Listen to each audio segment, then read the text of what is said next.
My dear students and parents, this is Daniel and welcome back to our channel. NEET 2024 examination result நுடைய கான்ட்ரவர்சிஸுக்கு எக்கச்சக்கமான points இருக்குது. அதில் சிலர் இதுவரை நிறைய மாணவர்கள் பாதிக்கப்பட்டும் வெளிவராத நிறைய விஷயங்களை தொடர்ந்து மிஸ்பா கரியர் அகாடமி நம்மளுடைய சேனலில் பதிவு செஞ்சுட்டே வரும்.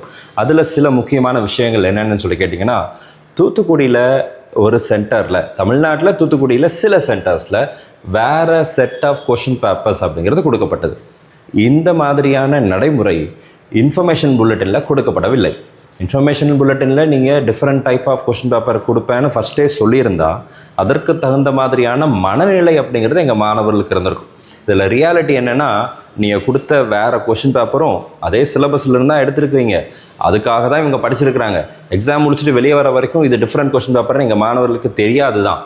ஆனாலும் ஒரே மாதிரியான மார்க்கிங் எலிஜிபிலிட்டி, ஒரே மாதிரியான எலிஜிபிலிட்டி மார்க்கை வச்சு நீங்கள் ஒரு குவாலிஃபைங் பண்ணும்போது நீங்கள் மெடிக்கல் காலேஜ் போகலாம், நீங்கள் போகக்கூடாது அப்படின்னு சொல்லும்போது, கவுன்சிலிங் மூலமாக நீங்கள் அப்படி தான் சொல்கிறீங்க. அப்படி சொல்லும்போது வேறு கேள்விகளுக்கு பதிலளித்த மாணவர்களுடைய திறன் ஒரே மாதிரி இருக்கும் அப்படின்னு சொல்லுவது அப்படிங்கிறது ப்ராக்டிக்கலி அது கொஞ்சம் ஒரு விவாதத்துக்கு உட்பட்டதுன்னு வச்சுக்கோங்களேன். இப்போ இந்த மாதிரி தூத்துக்குடியில் மட்டும் இல்லை, இந்தியாவில் இன்னும் நிறைய சென்டர்ஸில் கூட different set of question papers கொடுக்கப்பட்டிருக்கிறாங்க. ஆனால் 23 லட்சம் மாணவர்களை இந்த விஷயத்தால் பாதிக்கப்பட்ட மாணவருடைய எண்ணிக்கை அப்படிங்கிறது மிக குறைவு. ரெண்டாவது முக்கியமான கான்ட்ரவர்சி, நம்ம அதிகமாக பேச வேண்டியது என்னன்னு சொல்லி கேட்டிங்கன்னா, ஓஎம்ஆர் ஷீட்டில் வரக்கூடிய டிஸ்கிரிப்பன்சிஸ். ஏகப்பட்ட மாணவர்களுக்கு நீங்கள் ரீநீட் வைக்காமல் போங்க, அல்லது ரிசல்ட் விடாமல் போங்க. ஆனால் இந்த ஓஎம்ஆர் ஷீட்டில் பாதிக்கப்பட்ட மாணவர்கள் நிறைய பேர் இருக்கிறாங்க. இது இந்த வருஷம் மட்டும் இல்லை, இது தொடர்ந்து பல வருடங்களாக NEET examination pen and paper OMR ஷீட்டில் ஆரம்பித்த நாட்களில் இருந்து இப்போ வரைக்குமே எல்லா வருடங்களும் இந்த விஷயத்தில் பாதிக்கப்பட்ட மாணவர்கள் இருந்துக்கிட்டே இருக்கிறாங்க. எனக்கு தெரிந்த சில மாணவர்கள் கோவிடுக்கெல்லாம் முன்னாடியே கூட இந்த மாதிரியான எக்ஸாமினேஷன் 1 வருஷம் 2 வருஷம் எழுதி தொடர்ந்து 2 வருஷங்கள் இதே மாதிரியான ஓஎம்ஆர் ஸ்கேமில் அவங்க பாதிக்கப்பட்டு இப்போ எனக்கு மெடிக்கலே வேண்டாம், நான் இன்ஜினியரிங் படிக்கிறேன்னு படிச்சுட்டு இருக்கிற மாணவர்களை எனக்கு தெரியும். இது மட்டும் இல்லை, இந்த வருஷத்தில் நமக்கு பார்த்தீங்கன்னா ஓஎம்ஆர் ஷீட்டில் 100 மார்க் டிஃப்ரென்ஸ் இருக்கக்கூடிய மாணவர்கள் இருக்கிறாங்க, 80 மார்க் டிஃப்ரென்ஸ் இருக்கக்கூடிய மாணவர்கள் இருக்கிறாங்க. இப்படிப்பட்ட மார்க் டிஃப்ரென்சஸ் கம்மியாக வந்திருக்கு அப்படிங்கிறதுனால நம்மக்கிட்ட சொல்கிறாங்க.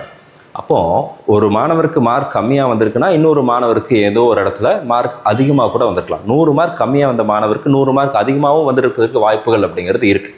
இதனால தான் நம்ம என்ன சொல்கிறோம்னா, ரீவேல்யூவேஷன் பண்ணுங்கள். நீங்கள் ஓஎம்ஆர் ஷீட்டை திரும்ப ஒரு முறை எல்லா மாணவர்களுக்குமே, இந்தியா ஃபுல்லாக இருக்கக்கூடிய எல்லா மாணவர்களுக்கும் நீங்கள் கொடுத்த கிரேஸ் மார்க்கை கேன்சல் பண்ணிவிட்டு, அதை அவாய்ட் பண்ணிவிட்டு, அதை நல்லிஃபை பண்ணிவிட்டு, அதை நீங்கள் விட்டுட்டு மற்ற எல்லா மாணவர்கள், இந்தியா ஃபுல்லாக இருக்கக்கூடிய எல்லா மாணவர்களுடைய ஓஎம்ஆர் ஷீட்டை அவங்க என்ன எழுதியிருக்கிறாங்களோ அதற்குரிய ஆக்சுவல் மார்க்கை கொடுங்க அப்படிங்கிறதா நம்மளுடைய நிலைப்பாடாக இருக்குது. திரும்ப ஒரு முறை ரீநீட் வைக்கலாமான்னு கேட்டிங்கன்னா, ஒரு சில மாணவர்கள் வேணும்னு சொல்லுவாங்க, ஒரு சில மாணவர்கள் வேண்டான்னு சொல்லுவாங்க. பெற்றோர்களும் அதே மாதிரி தான், என் பையனுக்கு கொஞ்சம் மார்க் கம்மியாக இருக்குது, இன்னும் ஒரு சான்ஸ் கிடச்சா நல்ல மார்க் வந்துடும் அப்படின்னு நினைக்கக்கூடிய மாணவர்கள் பெற்றோர்கள் கண்டிப்பாக இருப்பாங்க.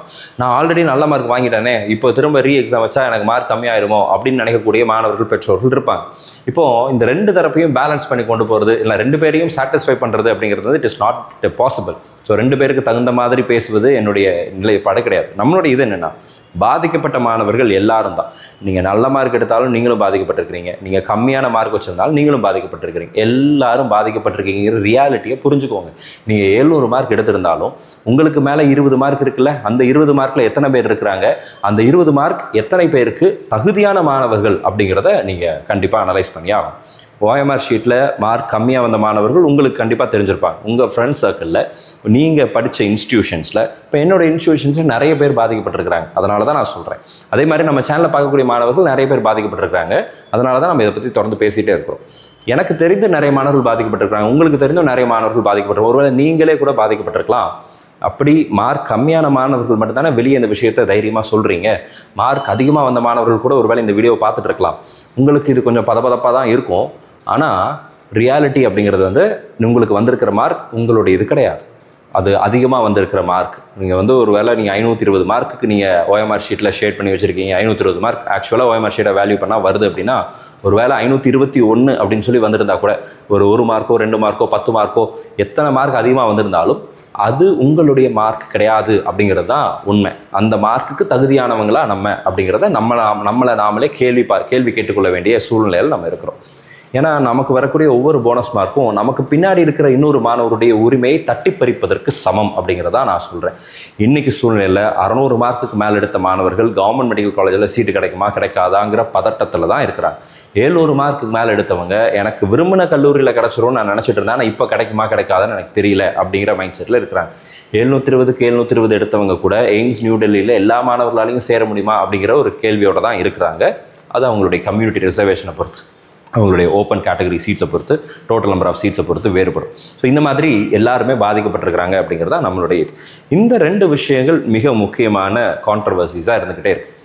இது போக 3ஆவதாக இன்னொரு விஷயம் என்னன்னு சொல்லி கேட்டிங்கன்னா, லாஸ் ஆஃப் டைம் அப்படிங்கிறத பற்றின இன்ஃபர்மேஷன் புல்லட்டினில் இந்த தமிழக மருத்துவ கலந்தாய்வாக இருக்கட்டும் அல்லது ஆல் இண்டியா கோட்டாவாக இருக்கட்டும், நீட் எக்ஸாமினேஷனுக்குரிய இன்ஃபர்மேஷன் புல்லட்டினில் எங்கேயுமே நாங்கள் கிரேஸ் மார்க் கொடுப்போம், லாஸ் ஆஃப் டைமுக்கு கிரேஸ் மார்க் கொடுப்போம் அப்படின்னு சொல்லப்படலை. அப்படி சொல்லப்பட்டிருந்தால் எங்களுடைய மாணவர்களும் அதற்குரிய கேஸஸை ஃபைல் பண்ணியிருப்பாங்க, அவங்களுக்கும் நீங்கள் கிரேஸ் மார்க்கை கொடுத்துருப்பீங்கன்னு நாங்கள் நம்புகிறோம். நீங்கள் ஒரு வேளை கேஸ் போட்டவங்களுக்கு தான் நீங்கள் கொடுத்தீங்க அப்படின்னு நாங்கள் எடுத்துக்கிட்டால் கூட எத்தனை பேர் கேஸ் போட்டாங்க, அந்த கேஸ் டீட்டெயில்ஸ் என்ன, அவங்களுக்கு எப்போ ஜட்மெண்ட் வந்துச்சு, அந்த ஜட்மெண்ட் அடிப்படையில் நீங்கள் எப்போ அதை வந்து கொடுத்தீங்க, இது எல்லாத்தையும் எங்களுக்கு வந்து பப்ளிஷ் பண்ணுங்கள், ஒயிட் லேபிள் டேட்டாவாக கொடுங்க அப்படிங்கிறதா நம்ம கேட்குற கேள்வியாக இருக்குது. இப்போது இதில் நம்மளுடைய நீட் இன்ஃபர்மேஷன் புல்லட்டினில் சொல்லப்படாத எந்த விஷயத்தையுமே நம்ம செய்யக்கூடாது அப்படிங்கிறதான் மிஸ்பா கரியர் அகாடமியினுடைய நிலைப்பாடு. Different set of question paper அப்படிங்கிறது இன்ஃபர்மேஷன் புல்லட்டினில் சொல்லப்படலை. ஸோ அப்படி சொல்லியிருந்தால் நாங்கள் அதுக்கு தகுந்த மாதிரி மாணவர்கள் தயாராகிருப்பாங்க, அவங்களுடைய மனநிலை தயாராகிருந்திருக்கும். எந்த கொஷின் பேப்பர் கொடுத்தாலும் எங்கள் பசங்க எழுதுவாங்க, அதில் எந்த பிரச்சனையும் கிடையாது. அவங்க அதில் எழுதி மார்க் வாங்கியிருக்கிறாங்க, நல்ல மார்க் வாங்கின பசங்களும் இருக்கிறாங்க, மார்க் கம்மியாக வாங்கின பசங்களும் இருக்கிறாங்க. அது எங்களுக்கு உட்பட்டது, நாங்கள் அதை பார்த்துக்குறோம். ஆனால் as a national testing agency, ஒரு தேர்வை நடத்தக்கூடிய ஒரு அமைப்பாக இந்த விஷயத்தை இன்ஃபர்மேஷன் புல்லட்டினில் நீங்கள் பதிவு செஞ்சுருக்கணும், முதல் பாயிண்ட். 2வது மிக முக்கியமான விஷயம், லாஸ் ஆஃப் டைமுக்குரிய அந்த இன்ஃபர்மேஷனையும் நீங்கள் என்ன சொல்லியிருக்கணும் அப்படின்னா உங்களுடைய இன்ஃபர்மேஷன் புல்லட்டினில் போட்டிருக்கணும். ஆனால் நீங்கள் போடலை.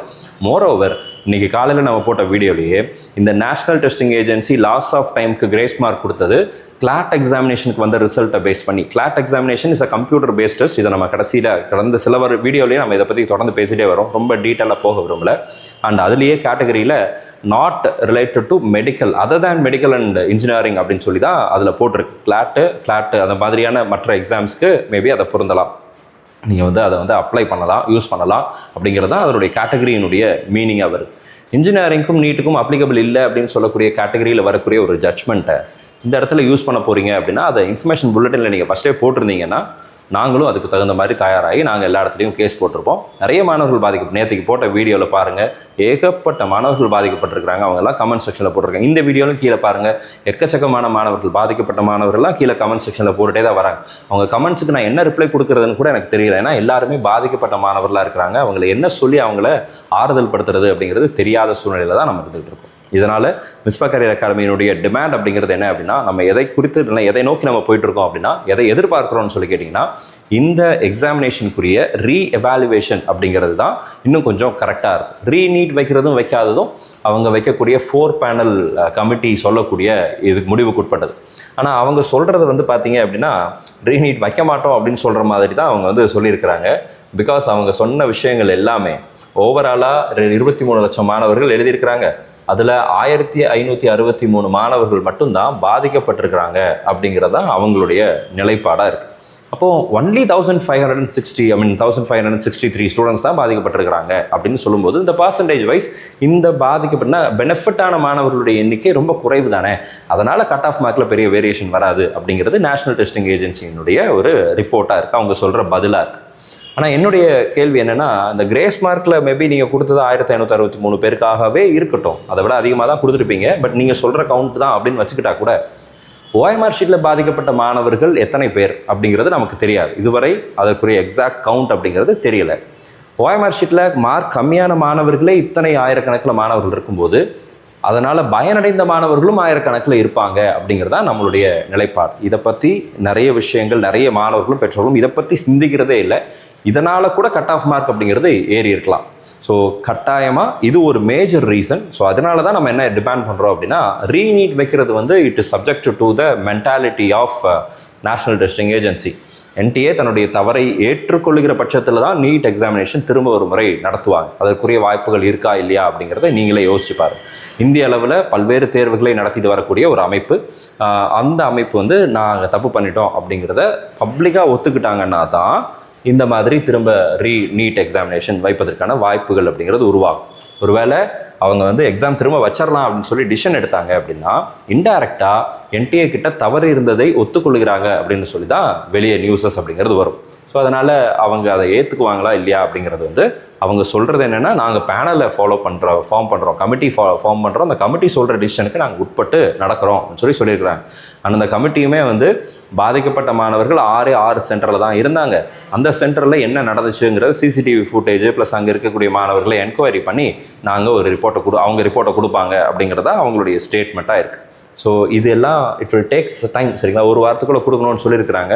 ஒரு வாரத்துக்குள்ளே ரிப்போர்ட் வரும்போதுமே வந்து கவுன்சிலிங் நடத்துவதற்கு எந்த தடையும் இல்லை அப்படின்னு சொல்லி ஒரு ஜட்மெண்ட் வந்துருச்சு அப்படின்னா, கவுன்சிலிங் முடிஞ்சதுக்கப்புறம் இந்த கேஸ் தொடர்ந்து நடந்துக்கிட்டே இருக்கும். இந்த கேஸினுடைய முடிவுகள் இந்த கவுன்சிலிங்கினுடைய outcome of the counselling is shall abide by the judgment அப்படின்னு சொல்லிட்டு நமக்கு கோர்ட் கேஸினுடைய ஆர்டர் அப்படிங்கிறது வரும்னு நம்ம எதிர்பார்க்குறோம். அப்படி தான் இது வரைக்கும் நடந்திருக்கு. நிறைய எக்ஸாம்ஸில் நிறைய கேசஸில் இதே மாதிரி தான் வந்திருக்குது. ஸோ இது வந்து கோர்ட் கேஸில் உடனே நமக்கு நீதி கிடைக்கணும் அப்படின்னா எல்லா மாணவர்களும் ஒன்று சேர்ந்து நம்ம வந்து இந்த விஷயத்துக்காக ஒன்றாக இணைந்தால் மட்டும்தான் இதுக்குரிய நீதியை நம்ம பெற்றுக்கொள்ள முடியும். ஸோ தொடர்ந்து மிஸ்பா கரியர் அகாடமி உங்களோட கூட இருக்கும். இந்த மாணவர்களுடைய நலன் சார்ந்த அக்கறையில் மிஸ்பா கரியர் அகாடமிக்கு பங்குண்டு நீங்கள் எத்தனை பேர் பாதிக்கப்பட்டிருக்கிறீங்க அப்படிங்கிறதெல்லாம் நம்ம ரெக்கார்ட் பண்ணிகிட்டே வரோம். தொடர்ந்து ஓஎம்ஆர் ஷீட்டில் பாதிக்கப்பட்ட மாணவர்களை நம்ம செப்பரேட்டாக கேதர் பண்ணுறோம். அதே மாதிரி இந்த கேசஸ்க்கு எங்கள் கூட எத்தனை பேர் ஜாயின் பண்ண போகிறீங்கிறத செப்பரேட்டாக நம்ம கேதர் பண்ணிகிட்டு இருக்கோம். நீங்கள் கூட ஜாயின் பண்ணோம் அப்படின்னா கீழே கூகுள் ஃபார்ம் இருக்குது, அதில் உங்களோட டீட்டெயில்ஸ் எல்லாம் ஃபில் பண்ணி இந்த கேஸில் நாங்கள் கடைசி வரைக்கும் நிற்போம் அப்படின்னு சொல்லக்கூடிய மாணவர்கள் பெற்றோர்கள் மட்டும் அதில் ஜாயின் பண்ணுங்கள். Because we don't want some people to come in, ஏதோ பேசுகிறோம் இந்த ஒரு உணர்ச்சி வசப்பட்டு உள்ளே வந்துட்டு கடைசியில் எனக்கு வேண்டாம்னு சொல்லி பின்னாடி போகிற மாணவர்களும் பெற்றோர்களும் எங்கள் கூட சேரணுங்கிற இது வேண்டாம், இப்போதைக்கு வேண்டாம்னு நினைக்கிறோம். ஸோ உண்மையாகவே நான் கடைசி வரைக்கும், ஏன்னா என் பையன் பாதிக்கப்பட்டிருக்கான், என் பொண்ணு பாதிக்கப்பட்டிருக்கான், எனக்கு இதுக்குரிய ஜஸ்டிஸ் வேணும் அப்படின்னு நினைக்கக்கூடிய பெற்றோர்கள் நீங்கள் தாராளமாக ஜாயின் பண்ணலாம். அவங்களுக்காக தான் மிஸ்பா கரியர் அகாடமி தொடர்ந்து இந்த பிரயாணங்களை எடுத்துக்கிட்டு இருக்குது, இந்த விஷயங்களெல்லாம் முன்னெடுக்குது. ஸோ இந்த வீடியோ உங்களுக்கு யூஸ்ஃபுல்லாக இருந்திருக்கும்னு நினைக்கிறேன். நீட் எக்ஸாமினேஷன் நடக்குமா நடக்காதா அப்படிங்கிறது வந்து சப்ஜெக்டிவ் கொஸ்டின் மார்க். நீங்கள் அதுக்காக திரும்ப படிக்கணுமா படிக்க வேண்டாமா அப்படிங்கிறதும் வந்து it is not recommended and it is not advisable. Practically speaking இது நடப்பதற்கான சாத்தியக்கூறுகள் வெகு குறைவு. ஏன்னா அவங்க கொடுத்துருக்கிற ஸ்டேட்மெண்ட்ஸ் அதை தான் சொல்லுது. அவங்க ஃபார்ம் பண்ணியிருக்கிற கமிட்டி சொல்கிறத நாங்கள் கேட்போம் அப்படின்னு சொல்லி கமிட்டி மேலே தூக்கி பாரத்தை இறக்கி வச்ச மாதிரி பண்ணுறாங்க. நாளைக்கு அந்த கமிட்டி யார் என்ன அப்படிங்கிறத இப்போ வரைக்கும் நமக்கு தெரியல. ஸோ அந்த committee members maybe UPSC chairman வச்சு தான் நான் பண்ண போகிறோம்னு சொல்லியிருக்கிறாங்க. பட் அவங்க யார், அவங்க என்ன மாதிரி டிசிஷன் எடுக்க போகிறாங்க, இதெல்லாம் நம்ம கொஞ்சம் நாட்கள் கழித்து தான் பார்க்க போகிறோம். ஸோ தொடர்ந்து நம்ம இந்த விஷயங்கள் எல்லாம் அடுத்தடுத்த வீடியோவில் நம்ம பதிவு செய்வோம். இது வரைக்கும் நீங்கள் சேனலில் ஒரு சப்ஸ்கிரைப் பண்ணல அப்படின்னா சேனலை சப்ஸ்கிரைப் பண்ணிச்சுக்கோங்க. அண்ட் இந்த வீடியோவை உங்களுடைய ஃப்ரெண்ட்ஸ் அண்ட் ரிலேட்டிவ்ஸ்க்கு ஷேர் பண்ணுங்கள். அப்போ தான் எதற்காக நம்ம போராடணும் அப்படிங்கிறதே தெரியாமல் இருக்கக்கூடிய மாணவர்கள் இந்த விஷயத்தை தெரிஞ்சுக்குவாங்க. நீங்கள் போராட வேண்டியது நீட்டுக்காக கிடையாது. இன்னொரு தடவை எக்ஸாம் வச்சா பாசிபிலிட்டிஸ் வந்து மார்க் இன்க்ரீஸ் ஆகிறதுக்கும் சான்ஸ் இருக்குது, மார்க் கம்மியாகிறதுக்கும் சான்ஸ் இருக்குது. அதுக்கு நீங்கள் போராடுங்க, தவறு இல்லை. தாராளமாக நீங்கள் கேட்கலாம், அதில் எந்த பிரச்சனையும் இல்லை, மாற்று கருத்துக்களும் இல்லை.